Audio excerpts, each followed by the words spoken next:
자요. 149페이지에 나와 있죠. 거기 569조 교환이라고 나와 있나요? 교환 보도록 하겠습니다. 596조요. 문제를 보세요. 문제요. 아니, 문제 보는 거 아니에요? 그냥 문제만 보세요. 문제 봤죠? 자, 149페이지요. 교환이라고 나왔죠. 교환은 뭐냐면 이런 거예요. 교환이라는 것은 이렇게요. 갑의 건물 있죠? 이 갑의 건물하고요. 을의 토지 있죠? 을의 토지하고요. 이것을 우리는 바꾸는 것을 교환이다 이렇게 얘기하죠. 그런데 이 교환은 뭐라 되냐면 금전 이외의 재산권이에요. 금전 이외의 재산권이에요. 금전 이외의 재산권이니까 금전을 바꾸면 안 돼. 무슨 말이냐? 이런 것이죠. 이런 법은요. 이 건물이 1억짜리고요. 이게 9천만 원짜리예요. 그럼 이런 교환이 안 될 거 아니에요. 그럼 교환이 안 되니까 어떻게 하죠? 여기다가 이렇게 보충금이라고 해서 1,000만 원을 이렇게 얹어야 되잖아요. 그래가지고 교환을 해야 되잖아요. 이런 경우는 이것을 우리가 뭐라냐? 보충금이라고 얘기하는데 이 보충금이 있다가 할지라도 이것은 교환인 거예요. 그런데 우리가 금전 이외의 재산권을 했을 때 금전 안 된다 이 말은 무슨 말이냐? 이 건물이 지금 뭐죠? 이 건물이 갑의 것 1억이죠? 1억인데 여기서 을이요? 우리 돈 1억. 돈 1억을 가지고 을하고 이렇게 하는 것을 이걸 매매라고 하지 이것을 뭐라냐? 교환이라고 얘기하지 않는 거예요. 그래서 교환은 금전 빼고 나머지 그러니까 100% 돈으로만 하면 이걸 매매라고 그래요. 그런데 건물은 1억짜리고 이 토지는 9천만 원짜리인데 그러면 또 가격이 똑같지 않으니까 어떻게 해야 돼요? 그러면 부족한 것만큼 채워넣어야 될 거 아니에요. 그걸 보충금이라고 하거든요. 보충금을 1,000만 원 얹어가지고 둘이 교환하잖아요. 이런 경우는 우리는 뭐냐? 이것은 교환이라고 하는 거예요. 그 다음에요, 재산권이죠. 재산권이니까 뭐 이러면 지상권이라든가, 그러면 채권이라든가, 그 다음에 뭐 저당권이라든가 이런 것도 다 교환이 다 되는 거예요. 다. 그런데 재산권 중에서 안 되는 게 두 가지가 아주 중요해요. 그건 뭐냐면 우리는 노무 제공 있죠. 노무를 제공한다 이렇게요. 노무를 제공한다. 일을 완성한다.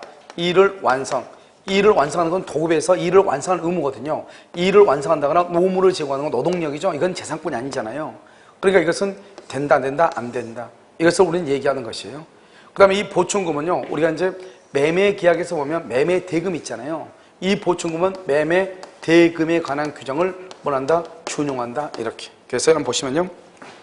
교환은 당사 쌍방이 금전 이외의 재산권이 그래서 노무 제공이나 일의 완성은 안 된다 이렇게 됐죠. 아주 그게 중요해요. 상호 이전할 것을 약정함으로써 효력이 생긴다. 그래서 그건 뭐라 나왔죠? 낙성 쌍무 유상 분료식이다. 그 말이 중요해요. 왜냐하면 교환계약에서는 낙성 쌍무 유상 분료식이 왜 중요하냐? 법조문이 몇 개 없거든요. 그래서 이 말이 꼭 나온단 말이죠. 311번은요. 교환은 당사 쌍방이 금전 이외의 재산권을 상호 이전할 것을 약정함으로써 성립한다. 그 다음에 312번은 교환계약은 청약과 승낙의 의사표시 합치. 왜냐? 왜 합치냐? 청약하고 승낙 그러면 의사표시가 몇 개예요? 2개죠. 그래서 그런 것이고요. 313번은요. 교환은 유상쌍무 낙성 분료식. 314번은요. 당사자가 바로 목적물을 서로 교환하는 현물 교환. 이런 것도 우리는 교환. 이런 걸 우리 학원 같은 데 가서 보면 서로가 물건 가지고 있는 거 맞바꾸는 경우 있잖아요. 그것도 교환이다 이 말이고요. 환금 뭐죠? 우리가 그래서 은행 가가지고 외환은행 가가지고요 원화를 달러로 바꾸는 거죠. 그런 경우는 교환이다 아니다? 아니다. 316은요. 부동산 소유권의 이전 대가로 주식을 양도받는 약정 이렇게 됐죠. 주식을 양도 줄거요. 여기 소유권 줄거 봐. 부동산 소유권, 주식 줄거 봐. 소유권도 재산권이죠. 주식도 재산권이란 말이죠. 그러니까 뭐가 된다? 교환이다 이 말이죠. 317번은요. 교환계약의 각 당사자는 목적물의 하자에 대해서 담보 책임을 지지 않 틀렸죠. 우리가 매매계약에 하자 담보 책임이 있죠. 교환계약도 동일하게 하자 담보 책임이 있다 이런 말이고요. 318번은요. 교환계약의 일방 당사자의 채무이행이 그에게 책임 있는 사유 줄 것이고 책임 있는 사유 그 다음에 불가능 줄 것이고 이것을 우리는 뭐란다? 위험 부담의 법리가 적용된다 이렇게 되어 있죠. 그러면 이것은 위험 부담이 아니고 뭐라고 얘기한다? 채무 불이행이다 이렇게 채무 불이행. 자 319는요. 교환계약의 일방 당사자의 채무이행이 상대방의 수령지체 중 줄 것이고 수령지체 중 쌍방의 책임 없는 사유 줄 것이고 그 다음에 불가능 줄 것이고 이것을 우리 뭐냐? 위험 부담이죠. 이것을 채권자 위험 부담이다 이렇게 얘기해요. 채권자 위험 부담 이렇게요. 그 다음에 320은요. 교환계약의 목적물인 당사자 일방의 건물이 쌍방에게 책임 없는 사유죠. 그래서 쌍방 줄 것이고 책임 없는 사유 줄 것이고 소실이죠. 쌍방에게 책임 없는 사유로 소실됐죠? 그러면 이것을 우리 뭐죠? 이것을 써요. 거기다가 있네요. 뭐죠? 해설에 채무자 위험 부담주의다 이 말이죠. 그럼 채무자 위험 부담주의니까 당사자는 상대방에 대해서 반대 곱부를 청구할 수 있다 없다? 없다. 그래서 상대방에 대해서 반대 곱부를 청구할 수가 없는 것이에요. 알겠죠? 청구할 수 없다 이렇게. 321번은요.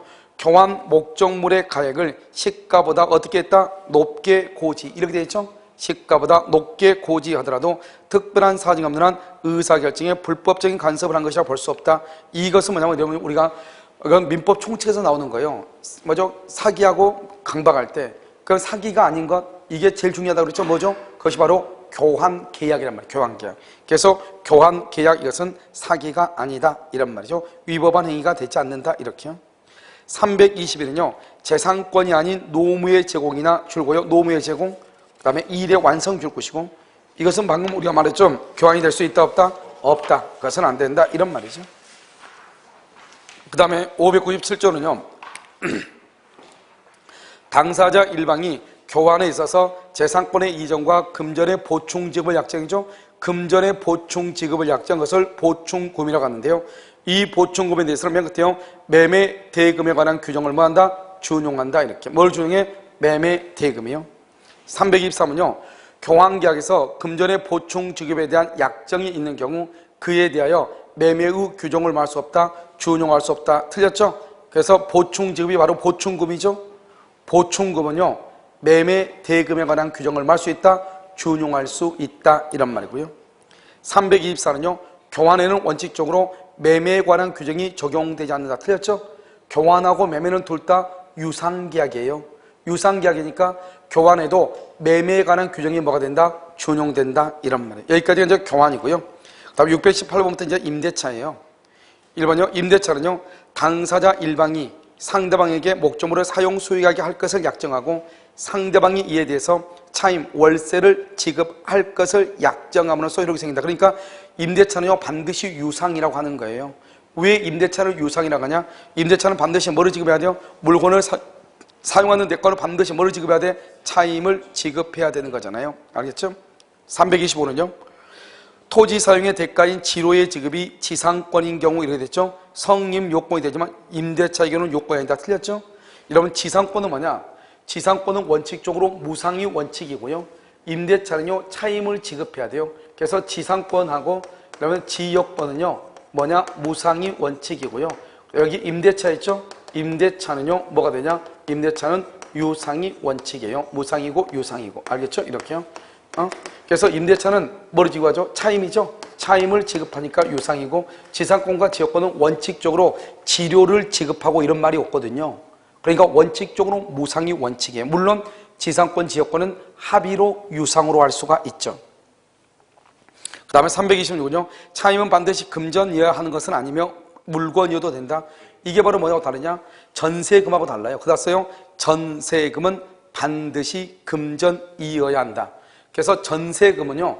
반드시 금전이어야 해요. 그 다음에 327 보증금의 수수죠. 여러분 임대차에서는요. 보증금이에요? 차임이에요? 차임이죠. 차임을 반드시 지급해야죠. 그래서 보증금을 지급하는 게 아니란 말이죠. 무슨 말이겠죠? 차임을 지급하고 보증금은 요건이 아니다. 328 임대인이 임대 목적물에 대한 소유권 등의 처분 권한을 갖고 있어야 임대차 계약이 유효하게 성립한다. 이렇게 돼 있나요? 이러냐 우리가 계약 있죠. 몇 번 얘기했죠. 569조에서 처분 권한이 아니고 우리는 임대차는 계약이잖아요. 계약은 채권행위죠. 채권행위는 누구든지 할 수 있어. 우리가 타인 소유물에 대해서 매매 계약을 체결할 수 있다 없다? 있다고 그랬죠. 그래서 타인 소유물에 대해서 임대차 계약을 체결할 수가 있는 것이에요. 똑같은 말이란 말이죠. 알겠죠? 그래서 임대차 계약이 뭐가 된다? 유효하게 성립할 수 있다 없다? 있는데 처분 권한을 갖고 있어야 거기가 틀렸어. 알겠죠? 처분 권한이 없더라도 이 말이죠. 처분 권한이 없더라도 이렇게. 그래서 타인 소유물에 대해서 임대차를 체결할 수 있죠. 그래서 없더라도 할 수가 있다 이렇게. 619조는 안 봐도 돼요. 자, 그 다음 장요. 621조요. 621조는 부동산 임차인은 당사자 간에 그 다음에 줄고요. 반대 약정이 없으면 거기를 줄고 언제나가 아니에요. 반대 약정이 없으면 임대인한테 임대차 등기 절차에 협력 것을 청구할 수 있죠. 이때 중요한 것은 임대인이 등기를 해줘야 뭐가 돼요? 등기가 되는 거죠. 그러면 임차권이 등기를 하게 되면 뭐가 있다? 대항력이 있다 이런 말이에요. 알겠죠? 이 항은요, 부동산 임대차를 등기한 때는 등기 동그라미 하고요. 그 다음에 그때부터 줄 거죠. 그때부터. 등기한 때는 그때부터 이 말이죠. 그래서 등기라죠. 그러면 그때부터 제3자에 대한 효력, 거기 줄고 제3자에 대한 효력, 이것을 뭐란다? 대항력이라고 얘기한다. 생긴다. 622조는요, 건물의 소유를 목적으로 한 토지 임대차는 이를 등기하지 아니한 경우에도 임차인이 그 다음에 줄고요, 지상 건물을 등기한 때, 우리 아까 얘기했죠. 지상 건물을 등기하면 제3자에 대하여 효력이 생긴다. 대항력이 생긴다. 그런데 그 건물이 나중에 뭐가 된다? 멸실됐다. 또 이항이요. 멸실 또는 후패요. 후패는 뭐죠? 나중에 폐허가 돼서 쓸 수 없게 됐다 이 말이잖아요. 멸실되거나 후패가 되죠. 그러한 경우는 여러분 어떻게 돼요? 대항력을 뭐 한다? 상실한다 이런 말이죠. 대항력을 잃는다 이렇게. 자, 329조는요. 부동산 임차권을 등기하면 그때부터 임차권은 물권 틀렸어요. 임차권이 물권이 되는 것이 아니고 대항력을 취득해요. 물권은 물권 법정주의에 의해서 무조건 물권이 되는 것은 아니다 이 말이죠. 자, 330. 토지 임차인이 지상 건물을 뭐 하기 전에? 등기하기 전에 제3자가 그 토지에 관하여 물권 취득에 등기를 하죠. 그래서 지상 건물을 등기하기 전에 이 말이에요. 우리 방금 622조는 뭐라고 얘기했죠? 건물을 짓고 먼저 뭐를 해야 돼? 등기를 해야 되는 거잖아요. 이렇게 갑이라는 사람의 토지에다가 을이라는 사람이 임차인이죠. 임차인이 이렇게 2월 1일 임대차 계약을 체결하고 여기다 건물을 을이 신축을 하죠. 3월 1일 날 신축을 해. 신축을 하고 여기 4월 1일 날 등기를 이렇게 하죠. 그러면 4월 1일 날 등기하면 어떻게 돼요? 4월 1일 날 등기하면 여기서 4월 1일이죠. 4월 1일 등기했죠. 이렇게 4월 1일 등기하면 여기가 4월 1일이잖아요. 그러면 여기서부터 뭐가 되는 거죠? 4월 1일 등기, 4월 1일 이렇게 등기를 하잖아요. 그럼 여기서부터 뭐가 생기냐? 대항력이 생기는 거죠. 뭐가 생겨요? 대항력이요. 그런데 이 을이요, 건물을 짓고 등기하기 전에 이 토지가 병한테 팔린 거예요. 팔렸는데 언제 팔렸냐? 3월 15일 날 팔렸다 이 말이죠. 건물을 등기하기 전에. 그러면 누구의 대항력이 더 빨라요? 병의 대항력이 빠르죠. 그러니까 임차인은 양수인한테 대항할 수 있다 없다? 없다 이런 말이죠. 그래서 거기 보면 토지 임차인이 지상 건물을 등기하기 전에 제3자가 토지에 관하여 물권 취득에 등기를 했죠. 제3자는 누구죠? 양수인이죠. 토지 양수인이죠. 그러면 임차인이 지상 건물을 등기하더라도 제3자가 누구죠? 토지 양수인이죠. 토지 양수인에 대하여 임대차의 효력이 있다 없다? 없다 이렇게. 331은요. 건물 소유를 목적으로 한 토지 임대차를 등기하지 않았더라도 임차인이 그 지상 건물을 뭘 한다? 보존 등기. 여기 말이죠. 등기를 하게 되면 그때부터 뭐가 생긴다? 대항력이 생긴다 이렇게요. 331은요. 소유자 갑으로부터 가옥을 임차하여 점유한 을을 병이 불법으로 몰아내고 그 가옥을 현재 점유하고 있다. 그 다음 줄고요. 을이 임차권 등기를 하지 아니한 경우 거기를 줄고 을이 임차권 등기를 하지 않죠? 이퀄 대항력 X죠. 대항력이 없죠. 그럼 대항력이 없으면 어떻게 돼요? 맨 끝에요. 방해 배제 청구권을 갖지 않는다 이 말이죠. 그래서 우리가 임차인이 방해 제거 청구와 방해 예방 청구권을 가지려면 뭐가 있어야 돼? 대항력이 있어야 돼. 대항력. 알겠죠? 자, 623조는요. 임대인은 목적물을 임차인에게 인도하고, 임대인 동그라미요. 임대인 맨 앞에. 임대인은 그 가운데요. 계약 전속 중 사용 수익에 필요한 상태를 유지하게 할 의무 거기까지 줄고 계약 전속 중이죠. 사용 수익에 필요한 상태를 유지하게 할 의무 이것을 우리는 뭐라 하냐? 필요비 부담이라고 그래. 그러니까 우리가요. 거기다가 뭐라 쓰냐면 여기요. 우리가 전세권 있죠. 전세권에서는 전세권자가 필요비를 부담하고요. 필요비를 부담하고 여기가 임대차죠. 임대차에서 임대인이요. 필요비를 부담을 해요. 알겠죠? 전세권에서는 전세권자가, 임대차에서는 임대인이 필요비를 부담해. 그 필요비라고 하는 것이 뭐냐? 바로 거기 계약 전속 중 사용 수익에 필요한 상태를 유지하게 할 의무 이것을 필요비라고 얘기를 해. 그러니까 임대차는 필요비를 누가 부담한다? 임대인이 부담한다 이런 말이죠. 자, 그 다음 333은요. 임대인이 목적물을 임차인에게 인도한 후 특별한 사정이 없는 한 계약 전속 중 그 사용 수익에 필요한 상태를 유지하게 할 의무까지 부담하는 것은 아니다. 틀렸죠? 의무까지 뭐란다? 부담한다. 이걸 우리 방금 뭐라고 그랬죠? 필요비라고 그랬죠? 필요비는 누가 부담한다? 임대인. 이렇게요. 334는요. 임대인은 특약이 없는 한 임차인의 특별한 용도를 위한 사용수익에 적합한 구조를 유지하게 할 의무. 이건 있어 없어? 이건 없죠. 우리는요 계약 전조 중 봐봐. 법정 봐. 법정은 법정으로 보면 임대인은 목적물을 임차인에게 인도하고 계약 전속 중 그 사용수익이죠. 그러니까 그 사용하는 것은 본래의 용도대로 이 말이죠. 본래의 용도대로. 알겠죠? 그런데 여기는 지금 뭐라고 나왔죠? 특별한 용도 그랬잖아. 특별한 용도. 된다 안 된다? 안 된다 이런 말이죠. 335 통상의 임대차에서 임대인은 특별한 사정이 없는 한 임차인의 안전을 배려할 의무 줄 것이고, 안전을 배려할 의무 우리가 맨 앞에 줄고 통상의 임대차 거기 줄 것이고, 그 다음에 안전을 배려할 의무 그 다음에 떴어. 그 다음에 뭐냐면 안전을 배려할 의무라든가 우리가 또 뭐죠? 절도 있죠? 도둑을 당하지 않도록 하기 위해서 절도 방지 같은 건 있죠? 그렇게 세컨 같은 거 설치하는 거. 그래서 이런 것을 할 필요가 있다 없다? 없다 이 말이죠. 그런데 거기다가 여러분요 뭐라고 쓰냐면 밑에 있네. 일시 사용을 위한 임대차에 해당하는 숙박계약 박스형. 숙박계약은 안전을 배려할 의무가 있어요. 이게 바로 큰 차이예요.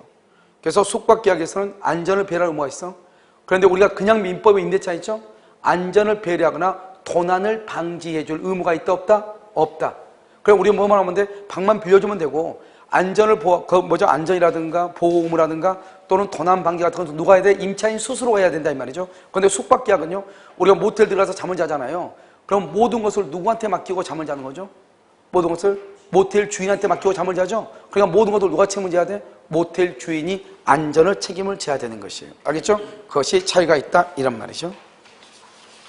그래서 여러분요 그냥 통상적인 임대차고요 일시 사용 모텔하고 이런 차이가 있으니까 그것을 구분을 해야 된단 말이죠. 자 624조는요 임대인이 목적물의 임대물의 보존에 필요한 행위를 하죠. 임차인은 뭐를 못한다? 거절하지 못한다. 그 다음 625조는요 임대인이 임차인의 의사에 반하여 보존 행위를 하는 경우에 임차인이 이로 인하여 임차의 목적을 뭐 할 수 없을 때 달성할 수 없을 때 해지할 수 있다. 그 다음에 634는요 임차물이 수리를 요하거나 임차물에 대해서 권리를 주장한 자가 있을 때 임차인은 지체 없이 뭘 해야 돼? 통지. 임차인은 통지해야 돼. 문제는 뭐죠? 임대인이 이를 알고 있어. 통지할 필요가 있다 없다? 없죠? 그래서 이제 이게 임차인의 의무인데요. 한번 보셔요. 337이요. 임대인이 임대물의 보존에 필요한 행위를 할 때는 임차인이 이를 거절하지 못하고 338 임차인의 과실로 목적물이 소실됐죠. 소실. 누구의 과실? 임차인의 과실이요. 그럼 임차인의 임대인에 대하여 보관 의무 불이행에 의한 책임을 면할 수가 없고 339 임차인이 수선 의무를 부담한다는 특약은 효력이 없다 그렇게 돼 있죠. 이런 봐봐. 우리가 이제 임대인의 의무에서 임대인의 권리가 있고 임대인의 의무 중에서 뭐가 있다고 그랬죠? 임대인의 의무에 뭐가 있어? 수선 의무가 있다고 그랬죠? 수선 의무요. 우리가 오늘 이론 강의 들었잖아요. 수선 의무인데 원래요 통상적인 수선은 누가 한다? 그것은 임차인이 한다. 대규모는 누가 한다? 대규모는 무조건 누가 한다? 임대인이 한다. 그러면 소규모죠? 이 소규모의 경우는 원칙적으로 누가 하냐? 그것은 임대인이 해야 돼요. 왜냐하면 수리는 임대인이 해야 돼요. 그런데 당사자 합의로 누가 할 수 있다? 임차인이 할 수 있다 이 말이죠. 그래서 우리가 소규모 수선의 경우는 특약에 의해서 임차인이 수선할 수가 있어요? 없어요? 있다 이렇게 얘기를 하는 것이죠. 그 다음에 340은요 목적물의 파손 정도가 손쉽게 고칠 수 있을 정도로 사소하여 임차인의 사용 수익을 방해하지 않는다. 그러면 방해하지 않는다. 이런 것은 누가 한다? 임차인이 한다. 그래서 손쉽게 고칠 수 있을 정도로 사소하다. 이것을 우리 뭐라 이거 봐봐. 그것을 통상의 수선 의무다. 통상의 수선이다. 여러분 이렇게 통상의 수선은 누가 하는 것이다? 임차인이 하는 것이다. 이런 말이죠. 자, 그 다음에 340은요 임대인이 부담하는 수선 의무를 면제하거나 임차인의 부담으로 돌리는 특약도 뭐하다? 가능하다. 이렇게 340은요 임차물에 대하여 권리를 주장하는 자가 있다. 그럼 권리를 주장하는 자가 있으면 임대인이 그 사실을 모르고 있다. 그럼 통지해 줘야 되죠. 이미 알고 있을 때는 통지한다 안 한다? 안 한다. 그게 바로 뭐냐? 그 위에 조문요 634조란 말이죠. 그럼 634조 조문을 봐봐. 뭐라 돼 있어? 그 위에 임차물이 수리를 요하거나 임차물에 대하여 권리를 주장하는 자가 있을 때 임차인은 지체 없이 임대인에게 통지해야 된다. 그러나 임대인이 이를 안 때는 등 통지할 필요가 있다 없다? 없다. 이미 알고 있어. 임대인이 알고 있는데 뭘 통지해요? 알겠죠? 자, 626조는요 비용상환 청구권이라고 되어 있죠. 그럼 우리가 비용상환 청구권하고 뭐하고 조심하라고 그랬죠? 부속물 매수 청구권하고 두 가지를 뭐한다? 비교한다 이렇게 얘기했잖아요. 그럼 여기서 보면 우리가 이제 비용상환 청구권이라는 것은 이렇게 이제 건물이 이렇게 있다. 그러면 이 건물이 이렇게 뭐란다? 가ቤ인데 의뢰한 사람이 증축을 한다. 이 증축을 한 것이 여기요 독립성이 있느냐 없느냐, 독립성이 있느냐, 여기요 독립성이 없느냐 이런 말이죠. 독립성이 없다. 그럼 이것을 뭐란다? 부합이다. 이것을 뭐란다? 구성 부분이다. 간단히 얘기하면 이것을 뭐란다? 비용상환청구권이다. 이렇게 얘기하고 이때 비용은 무슨 규정이냐? 임의 규정이고요. 그 다음에 비용에 대해서는 뭐 할 수 있냐? 유치권을 행사할 수 있고요. 그 다음에 이 비용은 또 뭐냐면 비용은 원칙적으로 여기 필요비하고 뭐가 있다? 필요비하고 유익비가 이렇게 있잖아요. 그래서 필요비는 지출 즉시 청구할 수도 있고 필요비하고 유익비는요 목적물을 반환하고 난 다음에 몇 개월 있다가 6개월 이내에 뭐 할 수 있다? 청구할 수 있다. 아까 우리 비용상환 청구권 강의한 거 기억나나요? 이걸 우리는 비용상환 청구권이다 이렇게 얘기를 해. 그래서 여러분요 거기 지금 한번 보시면 뭐라고 나와 있냐면 자 임차인이 법조문 보세요. 626조 임차인이 임차물의 보존에 필요한 줄과 필요비를 지출 그러면요 상환을 할 수 있다, 청구할 수 있다. 그런데 언제 청구한다 말이 없죠. 그러니까 지출하자마자 청구할 수 있다 이런 말이죠. 그런데 그 밑에 보면 2항은요 임차인이 유익비 동그라미 유익비를 지출할 때는 임대인은 임대차 종료 시 줄고 종료, 그 다음에 가액의 증가 현존 동그라미, 그 다음에 임차인이 지출한 금액 줄고시고 지출한 금액 인하가 뭐냐 인하를 뭐라고 하냐면 또는이라고 그래. 지출할 금액 인하 또는 뭐다 증가액 둘 중에 하나 증가액 줄고 둘 중에 하나를 상환하여야 한다 이렇게. 그 다음에 이 경우 법원은 임대인의 청구에 의하여 상당한 상환기간을 말 수 있다. 허요 동그라미 허요란 말은 뭐냐면 상환기간 연기 이 말이죠. 상환기간을 연기해 주는 것을 허요라고 얘기하는 것이에요. 그런데 여기 보면 유익비를 언제 청구한다 말이 없잖아요. 유익비를 언제 청구한다 말이 없는데 이 항이요. 두 번째 끝에 봐봐. 617조로 준용함으로 알겠죠? 준용으로 임대인이 목적물을 반환받은 날부터 몇 개월 이내? 6개월 이내에 이렇게. 됐죠? 이것은 이제 우리가 필요비 유익비란 말이죠. 343은요.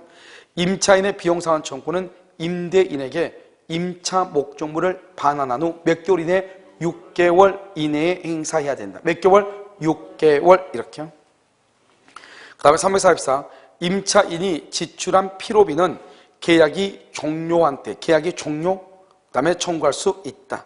그래서 OX X죠. 필요비는 언제? 지출 즉시 청구하든지 종료하고 나서 반환 후 몇 개월 있다가 6개월 있다가 청구하든지 둘 중에 하나 이런 말이죠.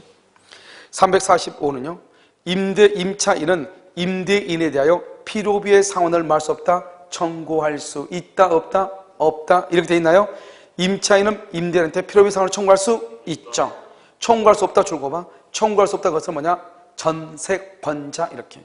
전세권은요. 누가 필요비를 부담한다? 전세권자가 부담하거든요.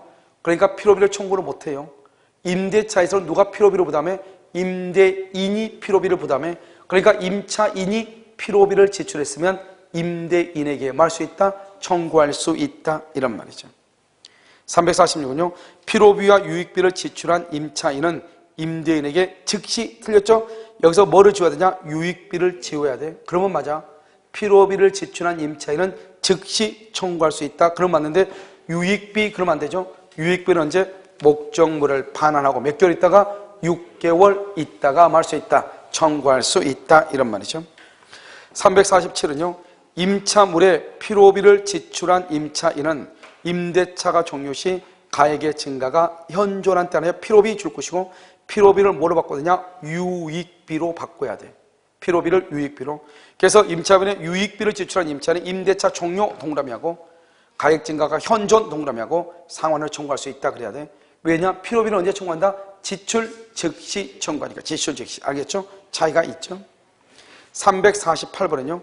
임대차 계약에서 임대인의 승인하에 목적물을 개축하더라도 반환전에 임차인이 줄고 원임차인이 원상 복구키로 한다. 이런 그 말이 무슨 말이죠? 임차인이 자기 멋대로 뭘 할 수 있단 말이죠. 할 수 있는데 나중에 원상 복구한다 이 말이죠.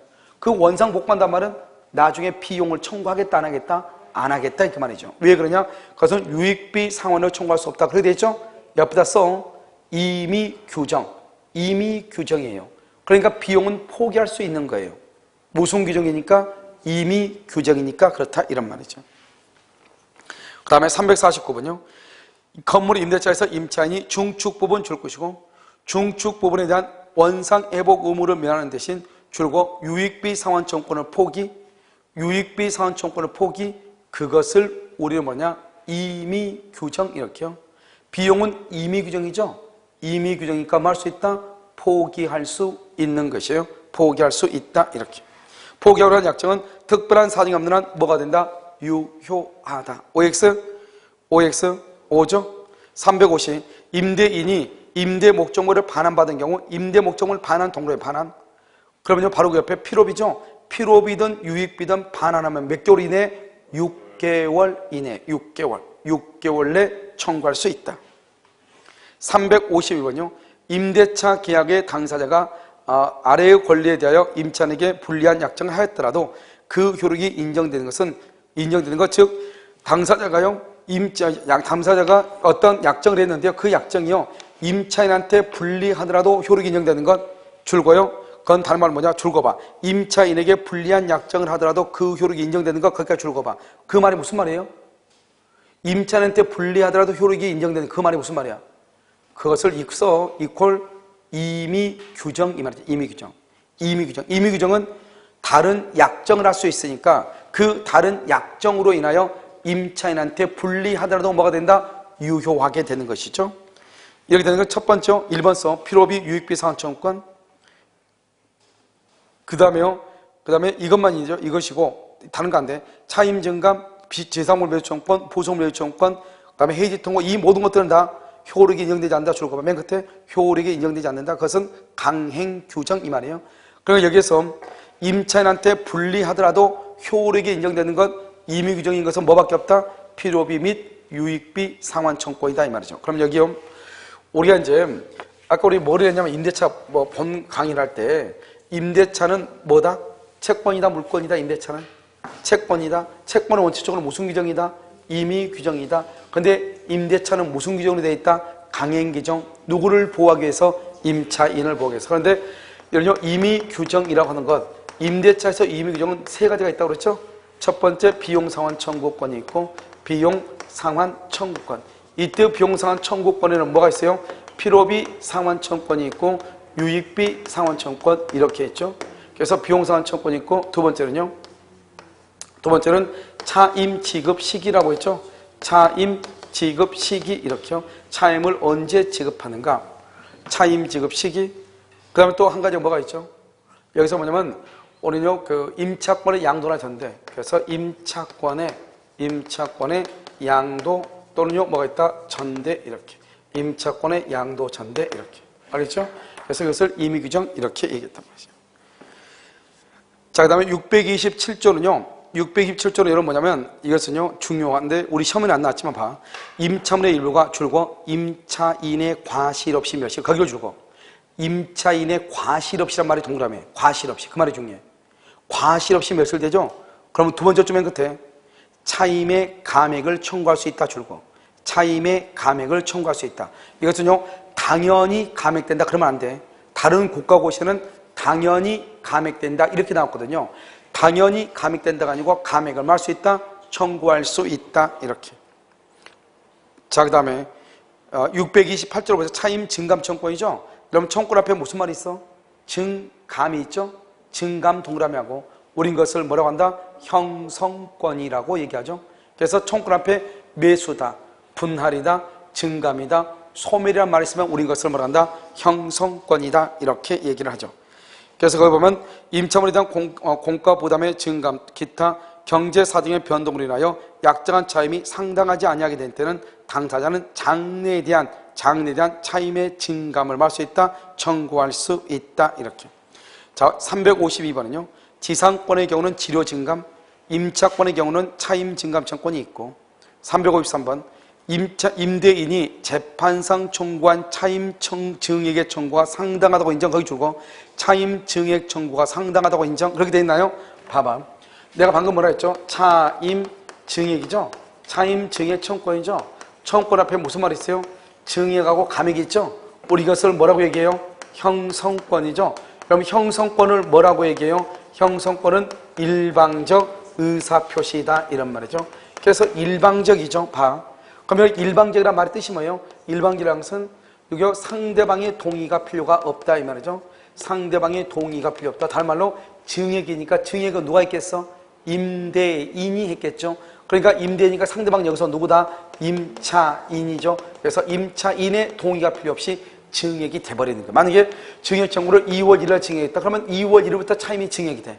만약에 100만 원인데요. 100만 원인데 110만 원을 올려달라고 했다. 이것이 상당하다. 그러면 2월 1일부터 110만 원이 되는 거예요. 알겠죠? 임차인의 동의를 받아 안 받아? 받을 필요가 없이. 무슨 규정?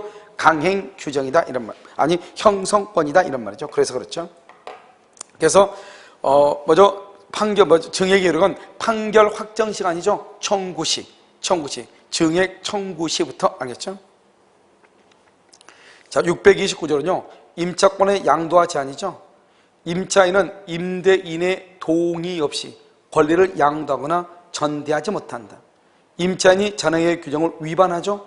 위반했단 말이 무슨 말이다? 임대인은 임대차 계약을 말 수 있다. 해지할 수 있어 없어? 있다. 그것을 뭐라 하냐면 동의 없는 전대차죠. 우리가 뭐라고 했죠? 채권법은요. 채권이라고 하는 것은 뭐냐? 그것은 처음에서 만나서 채권이라는 것은 우리가요. 여러 가지가 있는데 일시적 계약하고 계속적 계약이 있죠. 일시적 계약은 한 번 보고 끝나지만 계속적 계약은 신뢰관계가 중요하다. 그러니까 만약에 전대나 할 때는 누구의 동의가 있어야 돼? 임대인의 동의가 있어야 되죠. 그럼 여기 보면 이렇게 갑이 있죠. 있고 여기 을이 있죠. 을이 임차인이죠. 이 임차인이 갑을 하고 임대차가 있는데 을이 이걸 병한테 전대차를 하죠. 이걸 전차인이다 이렇게요. 그런데 여기 갑이 임대인이죠. 이 임대인이라는 사람이요.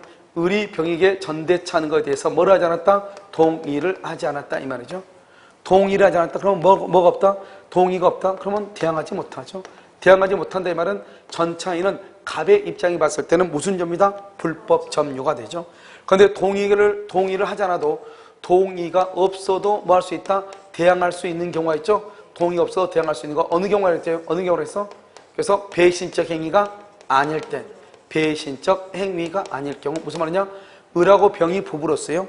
갑의 상가 건물에서 공동으로 갑과 을이 부부로서요. 공동으로 뭐를 경영한다? 가구점을 경영을 한다. 이러한 경우는 어떻게 돼요? 이러한 경우는 다 이 갑은 을과 병을 모두 다 알고 있죠. 그렇기 때문에 이러한 경우는 동의가 없다고 할지라도 대항할 수 있다 이 말이고요.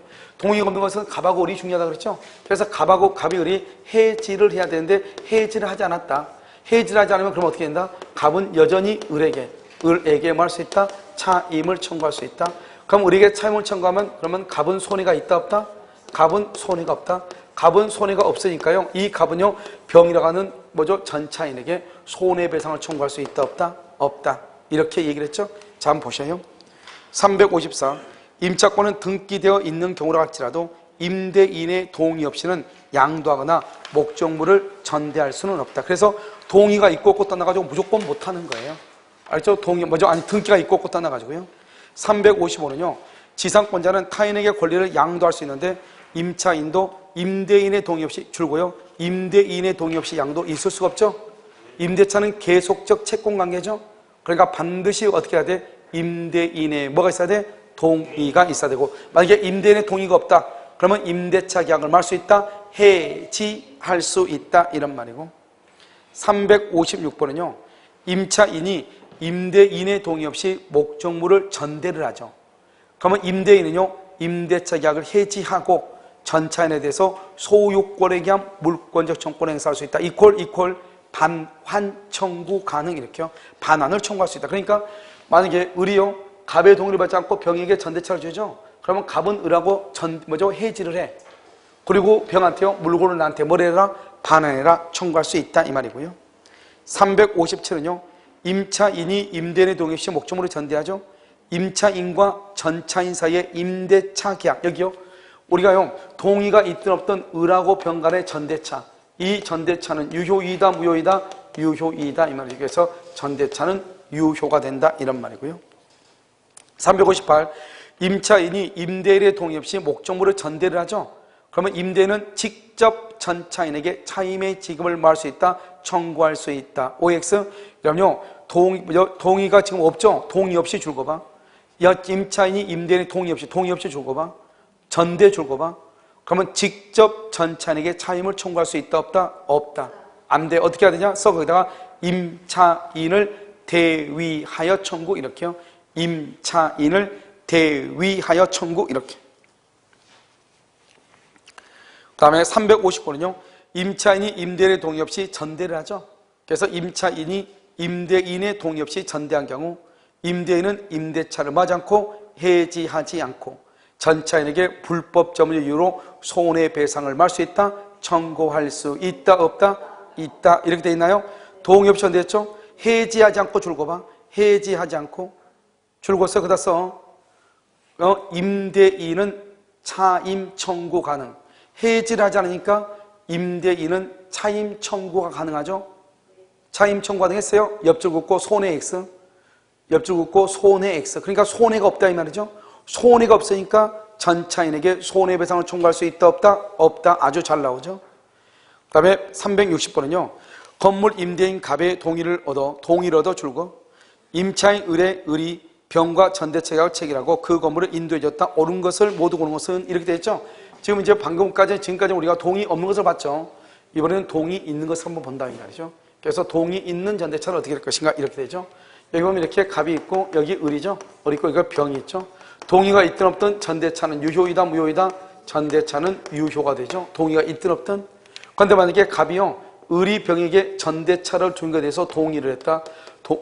동의라는 것은 병이 갑에게 대항할 수 있다 이 말이고, 그러면 임대인하고 전차인 사이, 이거 전차인이죠? 전차인이고요. 이 사람은 임대인이잖아요. 전차인하고 임대인 간에 첫 번째 권리는 없죠. 권리가 없다는 것은 건물에서 만약에 비가 샌다. 그렇다 해서 수선을 해달라고 청구할 수 있다, 없다? 없죠. 그런데 두 번째는요, 뭐는 있다? 의무는 있다. 이것을 우리 말한다. 차임 지급 의무다. 원래는 을이 갑한테 월세를 줘야 되죠. 그런데 을이 만약에 월세를 안 주죠. 갑은요, 병한테 을한테 월세 주지 말고 그 돈을 나한테 달라. 이렇게 청구할 수 있다 이 말이죠. 만약에 임대체계약이 만료가 되죠. 만료가 되면 어떻게 돼요? 병은 갑에게요, 다시 한번 임대해달라고 임대 청구권을 행사할 수 있죠. 임대 청구권. 두 번째는 또 뭐를 할 수 있어요? 부속물 매수 청구권하고요. 그 다음에 지상물 매수 청구권 이렇게 청구할 수 있다. 그래서 부속물 매수 청구권, 지상물 매수 청구권을 행사할 수 있다 이런 말이죠. 이런 것들을 뭐 할 수 있다, 행사할 수 있다 이런 말이죠. 자, 그럼 또 한 가지 보면요. 그러면 이제 갑하고 을하고 임대차가 끝나고요. 을하고 병하고 전대차가 끝나면 원래는 병은 을한테 물건을 넘겨주죠. 을이 다시 갑한테 이렇게 줘야 되잖아요. 그럼 얼마나 귀찮아? 뺑뺑이 돌 필요가 있어. 병이 직접 갑에게 반환할 수 있다, 없다? 있다 이 말이고요. 그 다음에 갑이요, 을하고 병하고 전대차에 대해서 갑이 동의를 했잖아요. 동의를 하고 난 다음에 갑하고 을하고 동의 후에 갑하고 을하고 합의로 해지했다. 합의로 해지했다가 하더라도 이것을 병한테는, 전차한테는 대항할 수 있다, 없다? 대항할 수 없다 이런 말이죠. 이것을 뭐라 한다? 동의 있는 전대차다 이렇게요. 한번 볼까요? 기억이요. 갑과 을의 합의로 임대차 계약이 종료가 돼도 병의 권리는 뭐 하지 않는다? 소멸하지 않는다. 이게 시험에 잘 나오죠? 니은요, 전대차가 종료 시에 병은 건물의 사용 편익을 위해서 을의 동의 줄고, 을의 동의로도 부속한 물건 줄고, 부속 동그라미 물 동그라미 부속물이죠. 매수를 말 수 있다. 청구할 수. 여기요. 여기 보면 임대차가 만료가 되죠. 병은 갑에게 부속물 매수하고 지상물 매수를 말 수 있다. 청구할 수 있다. 그래서요, 임대차와 전대차가 모두 끝나죠. 그러면요, 병이요, 누구한테 주면 돼요? 병은 건물을 갑에게 직접 명도 줄 것이고, 병은 건물을 갑에게 직접 명도, 을에 대한 건물 명도 의무를 면하지 못한다. 틀렸죠? 면한다 이런 말이죠. 그 다음에 니을은요, 을의 차임 연체가 2기의 차임액에 달하여 갑이 임대차 계약을 해지하죠. 해지. 갑은요, 병에 대해서 그 사후에 통지 없이도 뭐 할 수 있다? 대항을 할 수 있다, 없다? 있다 이 말이죠. 그래서 대항할 수 있다. 그래서 이런 보면요, 여기 보면 틀린 것은 뭐죠? 다음 중에서 옳은 것을 모두 고른 것은 이렇게 되어 있나요? 그래서 옳은 것을 모두 고르면 일단요, 기억 맞죠? 그 다음에 전대적 용시 병은 사용수의 편익을 위해서 여러분요, 죄송하네요. 을의 동이 그러면 안 되죠? 누구의 동이? 갑. 그래서 틀렸어요. 니은은 을의 동이 그러면 안 돼요. 무슨 동이? 갑의 동이 그래야 돼. 갑. 여기는 을의 동이라고 되어 있죠? 알겠죠? 갑의 동이라도 부성한 물건에 매수를 청구할 수 있다. 그 다음에 어떻게 했으요? 임대차, 전세차 모두 종료되죠? 그럼 병은 직접 갑에게 명도해도 되죠? 그러면은 을한테는 명도하지 않아도 괜찮다. 알겠죠? 그래서 의무를 뭐한다? 면한다. 면하지 못한다 가지고 면한다. 그래서 정답 몇 번하고 몇 번이죠? 기억하고 니을이네요. 알겠죠? 자, 633은요. 차임지급식이죠. 아까 우리 차임은 언제 지급한다? 차임지급식이죠? 그럼 그다 써 임의 규정이라고 써. 차임지급식이는 무슨 규정이다? 임의 규정이다 이 말이죠. 그래서 차임은 동산 또는 건물이나 대지에 대해서는 줄과 매월 말. 그 다음에 두 번째 줄은 매년 말. 그러나 수확기가 있는 것에 대해서는 수확 후 이렇게. 매년 말, 매월 말, 수확 후 이렇게. 361번은요. 임차인은 보증금의 존재를 이유로 차임의 지급을 거절할 수 있으며 차임의 연체에 따른 채무 불이행 책임도 부담하지 않는다. 이렇게 돼 있나요? 이러면 우리 보증금할 때 얘기했는데 임차인은 차임이 있다고 해가지고 완전 보증금이 있다고 해서 차임의 지급을 거절할 수가 있어요? 없어요? 없죠? 그래서 차임의 지급을 거절하면 뭐가 된다? 채무 불이행이 된다. 뭐가 된다? 채무 불이행. 그래서 361번은 틀린 것이죠. 그 다음에요. 635조를 보면 이제 이게 뭐죠? 존속기간인데 한번 봐봐요. 임대차 기간에 약정이 없는 때는 당사자는 줄고요. 언제든지 알겠죠? 통고. 여러분 봐봐. 통고란 말 봐 지금부터. 우리가 앞으로 여러분요. 앞으로 봐봐. 앞으로 청구라는 말에 무슨 청구라는 말이 나오고요. 무슨 통고라고 하는 말이 나올 거예요. 청구라는 말이 나오면 귀책사유예요. 귀책사유. 알겠죠? 그래서 이기연체 이런 말이에요. 이기연체했다. 그 다음에 뭐냐? 여기요. 유예 기간이 없어. 유예 기간이 없어. 여러분 생각을 해봐. 지금 2번이나 월세를 안 냈는데요. 또 몇 달 있다 나가라고 하면 되겠어? 당장 나가라고 해야 돼? 당장 나가라고 해야 되겠죠? 그래서 유예 기간이 없어. 통고는 귀책 사유가 없어. 잘못이 없다 이 말이죠. 그러니까 뭘 해야 돼? 아무 잘못도 없는 사람한테 나가라고 해야 되겠죠? 그러니까 뭐가 있어야 돼? 유예 기간이 있어야 된다 이런 말. 유예 기간이. 알겠죠? 그래서 여러분요. 우리가 보면 임대차에서 법정 갱신이라고 하는 것이 있거든요. 묵시적 갱신. 임대차 기간이 만료가 됐어요. 만료가 됐는데 임차인이요. 사용 수익을 계속하고요. 그 다음에 임대인이에요. 임대인은 임차인은 사용하고 수익을 계속하고 임대인은 아무런 이의를 제기하잖아요. 그러면 전과 동일한 조건으로 동일한 기간이 연장이 되죠. 그런데 여기에서는 보면 전과 동일한 조건이 뭐냐? 첫 번째 보증금이 1억이면 그대로요. 2번 차임이 100만 원이면 그대로요. 예를 들어서 전기세는 임대인이, 물세는 뭐죠? 임차인이. 그러면 그것도 그대로. 그런데 세 번째요. 이건 그대로인데요. 여기요 존속기간 있죠? 만약에 존속기간을 만약에 3년을 했다. 그러면 이 3년은요 어떻게 되냐? 그건 존속기간은 정함이 없는 것으로 봐. 존속기간은 정함이 없는 것으로 봐. 존속기간은 정함이 없는 것으로 봐. 존속기간. 그럼 무슨 말이겠죠? 왜 존속기간은 정함이 없는 것으로 보는 거죠? 여기는요 다른 것은 다 그대로 가요. 그대로. 이거 하나만 정함이 없는 걸로 봐. 그럼 어떻게 되냐? 이 존속기간 정함이 없을 때는요 기간이 정함이 없는 것으로 본다. 이것이 임대인이 임차인이 누가 잘못한 건 아니잖아요. 그러니까 그때는 통고를 해. 알겠죠? 이때는 부동산의 경우는요 만약에 임대인이 통과한다, 임차인이 통과한다 이 말이죠. 임대인이 통과하면 6개월 있다가 임차인이 통과하면 1개월 있다가 동산의 경우는 며칠이다? 5일. 그래서 6, 1, 5 이렇게 6개월, 1개월, 5일. 그래서 부동산의 경우는 임대인이 나가 그러면 6개월 있다가 끝나는 것이고 임차인이 나 나갈게 그러면은 1개월 있다가 끝나는 거예요. 그런데 이렇게 견속기간에 정함이 없다는 것은 임대인이 임차인한테, 임차인이 임대인한테 잘못한 것이 아니다 이 말이죠. 그래서 그때는 뭐냐? 해지 청구라고 하면 안 되고 해지 통고라고 얘기를 해야 되는 거예요. 만약에 임차인이요 우리 집을 불태워버렸다 그럼 나가라고 해야 되겠죠. 나가라고 할 때 해지 청구 그러면 안 돼. 뭐라고 해야 돼? 해지 통고 이렇게 얘기해야 돼. 무슨 말인지 알겠죠? 그러니까 우리가요 잘못이 있다 그러면 무조건 청구, 잘못이 없다 그러면 뭐? 통고. 알겠죠? 정확하게. 그래서 통고는 잘못이 없을 때, 청구는 잘못이 있을 때. 자, 그래서 그 부분 뭐라고 쓰다 통고를 할 수 있다. 그런데 이 항은요, 상대방이 전항의 통고를 받은 날부터 몇 개월? 1번 보면 1번, 1호. 토지, 건물, 기타, 공작물이죠. 이걸 부동산이라고 그래. 줄고요, 임대인이 해지를 통고, 임대인, 그러면 6개월이죠. 반대로 말하면 뭐예요? 임대인이 통고를 했단 말은 조그만 글씨 하나 나왔죠. 임차인이 통고를 받은 경우이죠. 임차인 통고를 받은 경우 6개월. 임차인이 통고했죠. 그럼 임차인이 통고를 했단 말은 누가 통고를 받아? 임대인이 통고를 받은 몇 개월? 1개월 이렇게. 동사는 며칠? 5일 이렇게 5일. 알겠죠? 그래서 6개월, 1개월, 5일 이렇게 되는 거예요. 그래서 기간에 정함이 없죠? 우리가요, 임대차 계약을 체결하면서 임대차 기간을 몇 개월로 하겠다, 몇 년으로 하겠다 말이 없잖아요. 그렇게 해서 임대차 그냥 일단 살고 봅시다. 이렇게 얘기했죠? 그러면 각 당사자는 언제든지 나가갈 수 있어. 너 나가. 알겠죠? 그럼 몇 개월? 몇 개월? 6개월 임대인. 임차인 나간다가 몇 개월? 1개월. 동사 며칠? 5일 이렇게. 이것을 얘기하는 것이 알겠죠? 그럼요, 잠깐 쉬었다가요. 잠깐 하도록 하겠습니다. 알겠죠?